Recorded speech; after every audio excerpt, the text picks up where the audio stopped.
외도의 원인은 중증 심리 장애인 관계 중독이 원인입니다.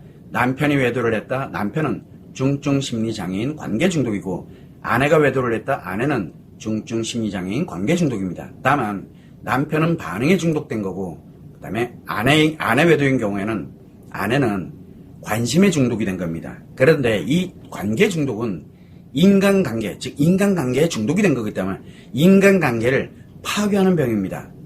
그래서 인간관계를 파괴하는 사람들끼리 어울리고, 그리고 정상적인 인간관계에서 행복하게 정상적으로 살아가고 있는 사람들을 다 파괴시키는 거, 끊어내고 끊게 만들고 이간질시키고 이러면서 인간관계를 파괴하는 심리에 병이 든 사람입니다. 그래서 인간으로 함께 살아서는 절대 안 되는 사람이 돼버린 거예요, 그냥요. 그래서 이 관계 중독에 있는 사람들은 자기만 즐거우면 돼요. 옆에 있는 사람 즐거운 거 관심 없어요. 나만 즐거우면 돼요. 그런데 옆에 있는 사람이 예를 들어 관계 중독자야. 그럼 그 사람만 즐거우면 되잖아요. 나만 즐거우면 되고, 서로 맞으면 서로 즐거운 거예요. 그냥 그뿐이에요. 그래서 자기만 즐거우면 돼요. 그런데 내가 즐겁게 가는 거를 딴지 거는 사람들이 있어요. 타인들이, 누군가가 내 배우자가 됐던, 아이들이 됐던, 주변의 가족이 됐던, 부모가 됐던, 또는 누군가가 나에게 딴지를 건다면 그 스트레스와 상처를 못 견딥니다. 못 견뎌요. 왜? 그 장애가 발생했기 때문에 그래요. 그래서 그 못 견뎌요, 본인들이. 그래서 아내들이 예를 들어 외상 트라우마, 또는 남편이 외상 트라우마 갖고 있다 뭐 하잖아요. 본인은 막 감당을 못 합니다. 엄청나게 빠르게 악화되거든요. 이미 고장이 난 상태에서 완벽하게 고장이 이제 나게 되는 거예요. 자, 그러다 보니까 이 관계 중독에 있는 남편에 대할 때 남편, 또는 아내에 대할 때 이 아내, 이 관계 중독에 있는 사람들은 파멸을 예고하는 인생을 살고 있는 거예요. 어차피 인생을 살면서 사람과 연결성을 갖고 살아가게 돼요. 혼자는 못 살아요. 그러다 보니까 사람과 연결을 합니다. 인간관계 속에 살게 돼요. 근데 문제는 인간관계를 파괴하는 병을 갖고 있잖아요.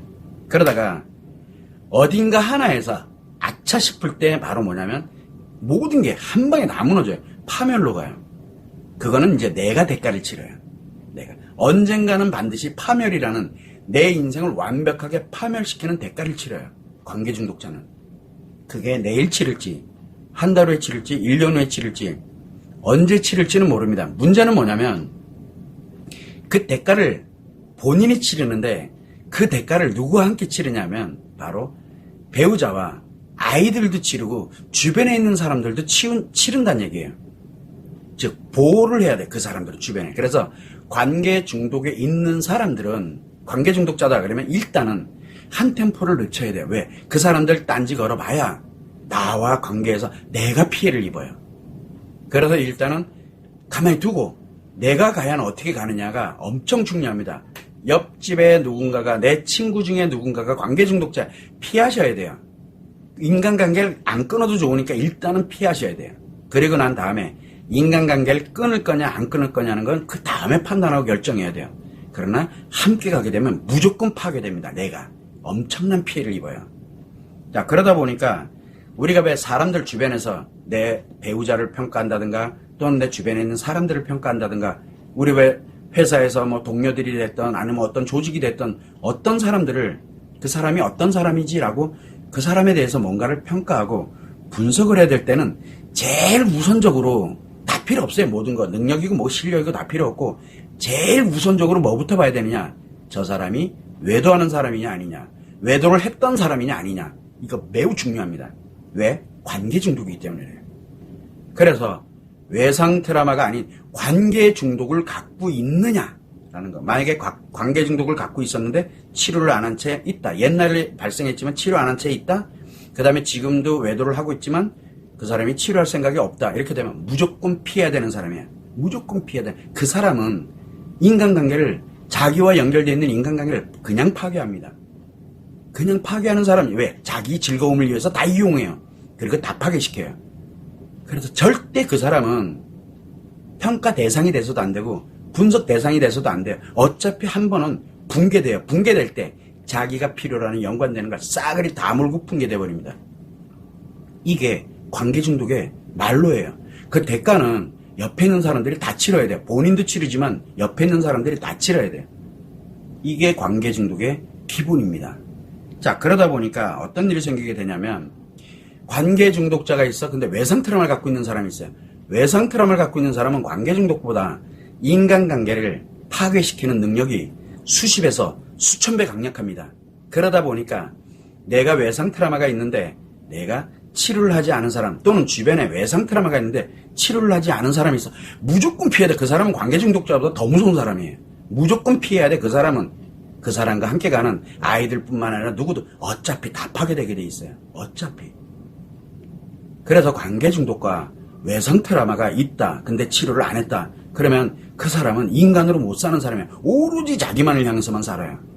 그러다 보니까 인간 사회 속, 우리가 가정이 됐던, 조직이 됐던, 우리가 뭐 회사 생활을 하던, 어떤 조직 생활을 하던, 어떤 모임이 됐던, 이 사회가 됐던, 싹 파괴시킵니다. 그 사람들이 파괴시켜요. 왜? 자기 좋으라고. 이게 현실입니다. 그래서 사람을 볼 때는 제일 우선적으로 저 사람이 관계 중독을 갖고 있느냐, 외상 트라우마를 갖고 있느냐, 그런데 치료했느냐, 안 했느냐. 치료했다면 엄청난 능력이 만들어요. 인간관계를 행복하게 만드는 능력을 갖고 있거든요. 그러나 그렇지 않았다? 그럼 무조건 파괴시키는 능력을 갖고 있어요. 이 점을 여러분은 다른 것 앞이 그 사람의 인성이 어떠니 뭐 어떠니 그거 전혀 알 필요 없어요. 이거 하나만 알아도 최소한 그 사람과 함께 갈 사람인지, 아니면 내가 딱 거리를 둬야 되는 사람인지, 그리고 다시는 내와 연결되어 있는 곳에 나타나지 말아야 되는 사람인지, 그거를 내가 알 수 있게 됩니다. 자, 그래서 그 사람의 능력이 매우 뛰어나고, 그 사람이 가진 게 진짜 많고, 그리고 그 사람이 매우 유명하고 인기가 있고 어떤 거를 이렇게 조직이 됐든 뭐가 됐든 이끌어가는 사람이다. 그러면 그 사람이 가지고 있는 모든 것, 그 사람의 능력, 그 사람의 실력, 그리고 그 사람의 인기, 그 사람의 여러 가지 유명세, 이런 걸 가지고서 뭐를 하냐? 자신이 갖고 있는 것, 자신이 할 수 있는 모든 것들을 이용을 해서 어디로? 인간관계를 파괴하는 쪽에다 써요. 자기 즐거움을 위해서. 이게 관계 중독자와 외상 트라우마를 가진 사람의 결론은 그렇게 가게 돼 있어요. 결과는. 그래서 관계 중독이 발생이 됐다. 이 사람이 관계 중독이냐 아니냐를 아는 게 매우 중요합니다. 내 인생이 걸려있기 때문에 그래요. 이 사회에 운명이 걸려있기 때문에 그래요. 이게 매우 중요합니다. 그래서 일단은 누군가를 평가할 때 다 필요 없어요. 일단 이 사람이 외도 유무에 관련되는 것부터 먼저 알아야 돼요. 거기서 결정이 일단은 나요. 그 다음에 실력이 있느냐 뭐 있느냐 이걸 따져야 되는데 다 필요 없어요. 그 사람이 관계 중독, 외상 트라우마를 갖고 있는데 치료하는 채 계속 있다? 그러면 볼 것도 없어요. 그냥 무조건. 그거는 이 사회에 존재해서는 안 되는 사람이에요. 그리고 이 조직의 존재에서도 안 되고 이 가정의 존재에서도 안 돼요. 그런데 제가 늘 말씀드리잖아요. 그 사람을 치료할 수 있는 기회가 있다고요.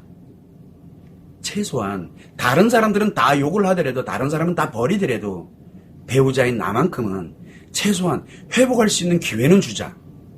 이게 지금 이 치료에 관련되는 부분을 매우 중요시 여기는 한 가지 이유입니다. 매우 중요한 거예요. 버릴 땐 버리더라도 그래도 나와 함께, 그러니까 내 아이들의 부모 중에 한 명이잖아요. 그래서 최소한 한 번은 기회를 줍시다 라고 말씀을 드리는 겁니다. 그래서 여러분들이 생각을 할 때 외도의 원인은 관계 중독이 원인인데 본인들의 인생은 반드시 파멸로 가는 게 예고가 돼 있어요. 그런데 파멸될 때 자기만 파멸되는 게 아니라 주변에 관련되어 있는 모든 사람들을 싸그리 다 물고 들어갑니다. 이게 정해진 수순입니다. 이 점을 여러분들이 꼭 감안을 하시고, 내가 뭔가를 하면 할수록 더 파괴시킵니다. 그래서 하지 마세요. 그리고 나에 관련되는 사안에서 내가 이제 알았으니까, 이 사람은 이제 앞으로 이렇게 살아가겠구나. 그러면 나는 어떻게 살 것이냐. 나를 먼저 보호하고 나를 거기에서 회복을 시켜놓고, 왜? 내가 그런 사람이 될 거니까. 그게 매우 중요합니다. 그리고 주변에 있는 사람들, 내 가정에서 또는 내 가족들 중에서 또는 우리 모임이 됐던 회사가 됐던 어디가 나름대로 이렇게 살아간다? 그 사람이 외도 유무를 가지고서 보면은 그 사람 인생이 결정돼 있어요. 그리고 그 사람과 함께 가면서 볼 것도 없어요. 그건 다 똑같아요.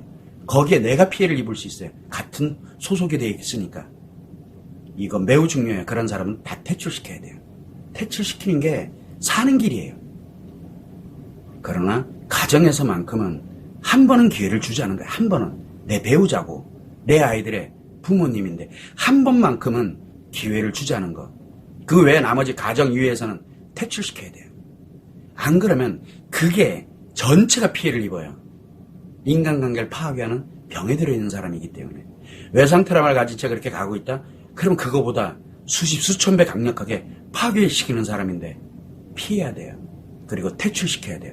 절대 이쪽에 오지 못하게 딱 끊어놔야 돼요. 이게 매우 중요하다는 거 여러분들이 꼭 참고를 하시면 좋을 것 같습니다.